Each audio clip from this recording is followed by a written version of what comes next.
One of the biggest mistakes I see websites make is not asking for a conversion. And when I say that, I mean they're not asking for the visitor to subscribe. So for example, a lot of people have blogs that they don't even know if they're generating traffic, but they're doing it for search engine optimization. So first off, there's two kinds of content when you have a website. There's your content on your website, that's your sales content, and that's your homepage, the text on your about page, your service pages, your product page. That's your sales content. And then the content that's going to drive traffic is your content marketing. Because you guys, your about page and your homepage, your service pages, they're not going to drive traffic because they're not inherently interesting. Nobody is getting value out of reading about your products and services, believe it or not. They're going to get value when you answer the questions that they're searching for in Google. When they are online and they're looking for information, they're looking for help, they're looking for something, and you provide that with your content marketing.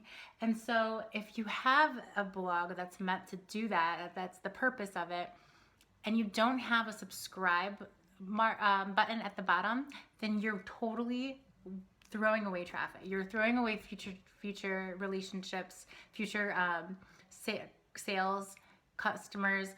I mean, that's a long-term vision. When you have when you have a subscribe button, you're playing the long-term game. You're building a brand. But if you just have a blog that's meant for SEO, think about what are they going to do when they get to that blog when they're done reading it. They're just going to leave. Let's say it's very interesting and it's great. You should be able to tell that by your analytics and be like on that, converting that page. But if you don't know what your web pages are that convert or drive traffic, if you don't know which to do which, then you're in a lot of trouble if you're trying to do SEO because you're literally doing nothing. You're shooting yourself in the foot. So if you have content that's driving traffic and you do not have a subscribe button to collect their email address to get them to get inside your funnel, then if they don't buy off of you right away, then you're losing them. They're not in your funnel. You just kind of held them there and then you let them go. And usually people do not just see an article and then buy from you. They weren't intended to, the buyer intent wasn't there, you know what I mean? They were like looking for information.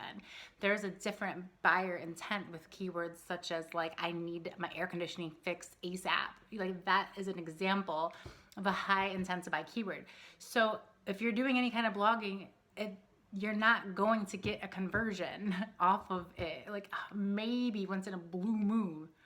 But the best case scenario, and the reason you do that is to get them in your funnel, right? And so the way you do that is by asking for their email address. That's the biggest mistake I see.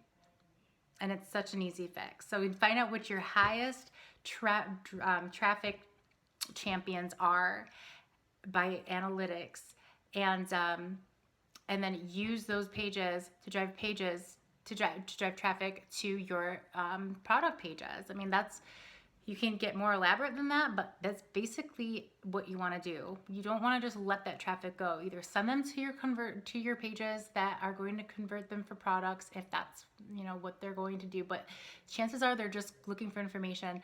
And so if it's really awesome and it's really valuable, then they will be like, sure, I want more of this. So I will give you my email to get more information like this because it was so valuable.